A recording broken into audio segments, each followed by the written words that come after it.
আলহামদুলিল্লাহ বোনের বাড়ির কোরবানির মাংস পায়া লোভ সামাল দিতে পারলাম না, একেবারে হালিম বসাই দিছি।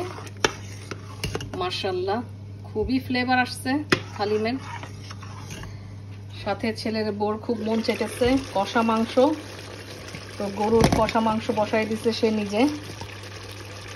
যাক, আর বিরিয়ানিটা দম বিরিয়ানি দিছি, দম বিরিয়ানি হইতেছে, তো ওইটার পিকচার পরে দিব না। তবে মাখানোটা দেখাইলে বেশি ভালো ছিল, এটা পুরোটা মাখায়া বসানো হয়েছে। তো খুবই মজার সেন্টও আসছে মাশাআল্লাহ, এত ধোয়ার কারণে আমার সব ঢেকে যেতেছে।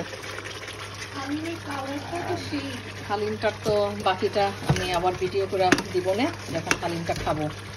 সেই রকম হালিম হয়েছে, সেই রকম মাংস মাশাআল্লাহ, আর বিরিয়ানিটা দম বিরিয়ানি দেওয়া হয়েছে।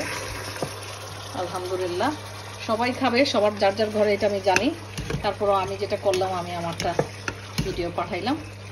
হালিমটা একেবারে ইজি, সব ডাল চাল সব কিছু ভিজায়া ওটারে আমি ব্লেন্ডারে ব্লেন্ড করে নিছি। আর এদিক দিয়ে মাংস কষাইয়া আমি পুরো ডাল পানি সহ ছেড়ে দিছিলাম। তো এই যে খুবই সুন্দর থিকনেস আছে, সেই রকম মাশাআল্লাহ।